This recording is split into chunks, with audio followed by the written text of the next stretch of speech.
invite Dr. Prerna.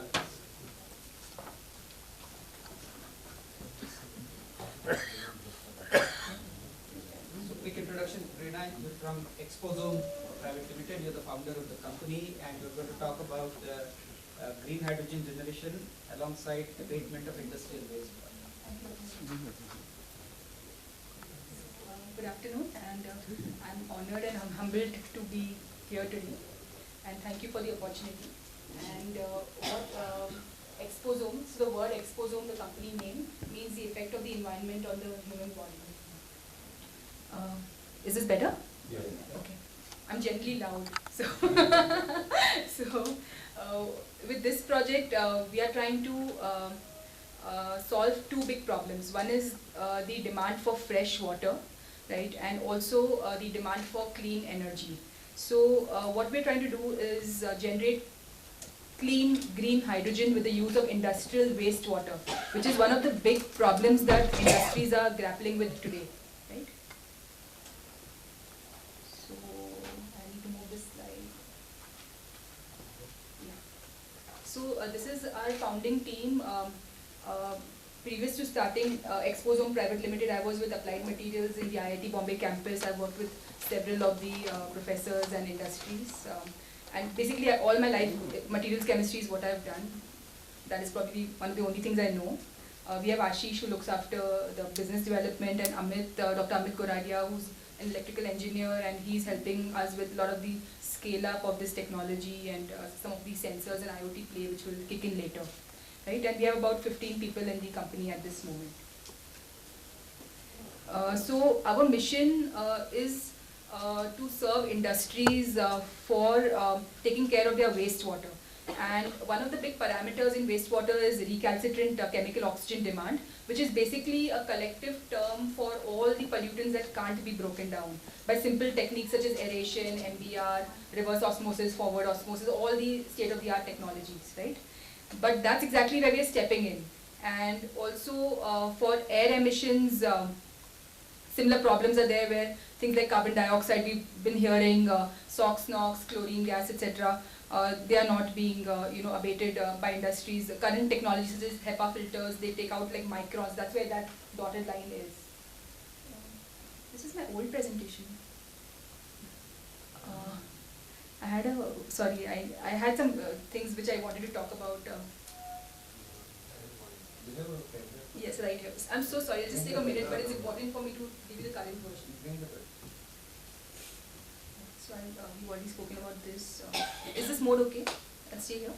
Okay. So we've spoken, and then one of the questions was like, why us, right? So my PhD was in boron dope diamond for use of water electrolysis. So I understand this. This is the black curve is for PGM, like platinum-based catalyst versus glassy carbon catalyst. So I understand the reactions that are happening on the various electrode surfaces and characterization of these electrodes. So I think that it's this is a responsibility to take this field forward, honestly, for us.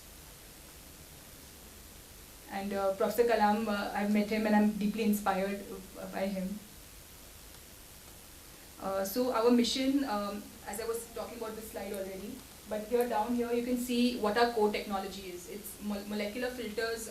Basically these are ceramic and carbon materials that can selectively pluck out pollutants, right? So that's our core technology which we are bringing for this system as well. And these are very useful not only for separating pollutants out of air and water, but also for storing gases. So that's another thing which we would be deploying in an advanced stage into this project. So this is our mission, and we're fully committed to it. So what is this core technology? This is basically, we would be plugging into solar. We have a product for solar where we are integrating with a lot of the India's solar panel makers as well as the deployers. So we would be using all that expertise, and this would be powered by solar. But finally, what we have is special electrodes, right, which are mainly carbon-based. You can see a demo over there on the table. Please visit us.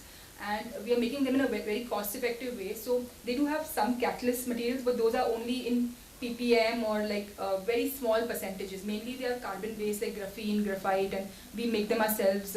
We're doing it in a very cost effective way, and we can make them in various sizes as well. And also the membrane is something that we've innovated upon, which is very cost effective, about maybe about 1,000 rupees per meter square. And mainly what we're doing is, down here what's written is, we're taking industrial effluents, right, wastewater, and converting it into reusable materials. So, and finally that wastewater is either, being able to be reused into the industry, or it can be discharged safely, but it meets compliance. So we are the molecules are going where they should be going, right? So waste is nothing but a misplaced resource, and we truly believe that. So all the molecules from the wastewater, we are harnessing it back and making it into useful products. So that's our core thinking here. So what are the enablers? As I already mentioned, the catalyst, which these are the kind of electrodes we are making, and in a very cost-effective way, we can make hundreds of these guys. We have the membrane, as I mentioned, which is again very cost-effective. We sourcing it from, we built the ecosystem to make this membrane, and we have a very modular unit where the industry doesn't have to do much. They just have to deploy this box basically. Right, what you'll see outside is a simple 20-liter assembly which we could carry here, but what our vision is, we would have a 200-liter sort of box, right, which would help abate about 1 lakh liters of water for the industry. So if we have a small industry, let's say electroplating shop, right, which has a heavy metal waste, so that heavy metal would go into our specialized, we have 2 chambers here, so it would go in the cathodic chamber, the metal waste would be removed, right, and you would be left with clean water. It could also go in the anodic chamber if it has organic impurities. So we separate the 2 chambers with a simple flow-through model, and the tanks remain the way they are in the industry. So industry doesn't have a lot of capital cost in that sense. All they have to do is deploy our box, right? And then on the cathode, we can separate the hydrogen gas, any other valuables that are created. On the anode, the oxygen can be separated and reused. It can also be bubbled back into the chamber itself. So it enhances that oxidation process that's going on for breaking that COD. So this is our entire vision, and a very simple closed loop system that is very cost effective. Already, we've got about a few pilots, and we're working with a couple of industries. And also I forgot to mention the picture here. So these molecular filters, if you remember, I said that they are very good for separating, purifying and storing gases. So that's exactly what we'll deploy, because the hydrogen coming out of this is not going to be pure, right? It's going to be moisture laden, it's going to be laden with some other gases from wastewater. So we have to purify it for the ultimate use, to be able to plug into the Hydroworks motorcycle, right? So that's exactly where our work in molecular filters is stepping in. And this is what you see, the cylinder here. This is from my previous life when I was working for another American firm, where what we did is the challenge was to ship toxic gases across the ocean, right? So we made this kind of cylinder. The company is actually known for this, where the chucks that you see inside, they're made with molecular filters, and you can store toxic gases at room temperature at atmospheric pressure, right? So that's exactly our vision, is that at some point, once we have enough momentum built up for this technology, we would deploy our resources and our effort into actually creating this very simple storage mechanism, where the vision is that these kind of field deployable units would generate this hydrogen, and the excess hydrogen, it could be stored safely, and then it could be there could be a barter system going on. There would be a central depository where you go and deposit this hydrogen, you get your some cash or some incentive back, right? So this is the kind of vision that we have. This is a case study. This water has 4 lakh ppm of COD. It's from one of the industries near Goa. And basically this is a simple system at that point which we deployed, where there's a storage tank and it goes through these other 2 units, electrocoagulation and settling, and finally electrooxidation, when I say, is basically our Zapfluent system, basically a green hydrogen system, right? But this is the volt and ampere that was applied, and it was recirculated in this for 8 hours, and the COD dropped from about 4 lakh to about 1200. So there was a beautiful reduction of the chemical oxygen demand, and this is something that industries, they want this. So that is sort of the reiteration we got from this customer. And another example here where there was, this is a before and after picture taken by Sahil, who's our technician who's here. Basically the COD in this water was 2500 ppm, and after one pass into our system it dropped to about 1200. And it's a very simple system, right? Just using electrons, there's no chemical dosing. Also this water is from agrochemical, it has a lot of microbial growth taking place. So all that was basically solved. And then I've described the technology. There are two chambers with fast flow rates, two inlets and two outlets. I have a video here, but in interest of time I can skip it if you want. Or should I play it? Skip?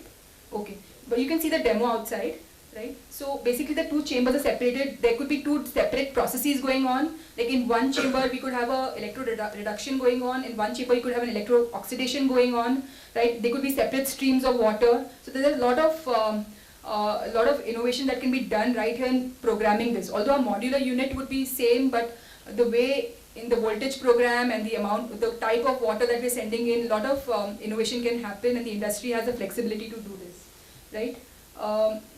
Also, we can have multiple electrodes, and the electrode would actually cover the entire area of the chamber, right? And it would be close together, so we would have maximum ampere coming out of that volt. Also, it's easy to clean and maintain. The electrodes would be part of the lid, which would be taken out, cleaned, and then put back in. So, of course, we are not at a very high TRL level at this moment, but with your support, this is what we want to get to. So electroreduction I mentioned, this is very interesting because we think of reduction reactions only to make hydrogen, right? But here we are making other important molecules such as hydroxyl ions, and this kind of electrophenton reaction can go on, which can break the wastewater. So we are, of course, we are going to be generating green hydrogen, but also we are going to be generating other value-added materials and molecules which will help in the breakdown of the wastewater. And on the similar vein, we have this electroreduction of carbon dioxide. We've proven this in the lab, where what we're doing is we're simply bubbling carbon dioxide into KOH water, and then we are doing this electroreduction reaction. So this is, so we're working with one of the oil and gas companies, BPCL, on this small project, but it's not a paid project. We'd like to, but we're doing it because we believe in it. And we're converting it into formic acid and methanol at the various potentials. So this unit has not only been used for electrolyzing the water, but also for this kind of conversion. So this is the association I was talking about.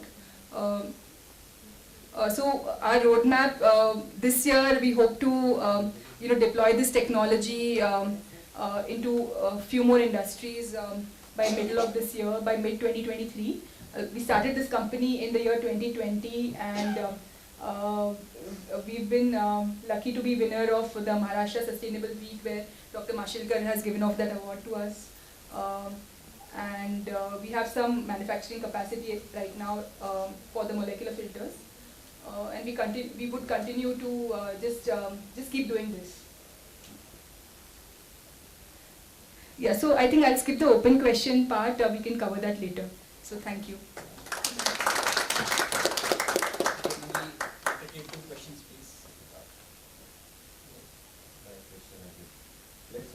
Yeah, please. So contents of this electrolyte are going to be different, or the concentration is going to be different depending upon the contents of the impurity and the industry also. Yes, sir. So basically our system is designed to basically take up any kind of water, right, wastewater.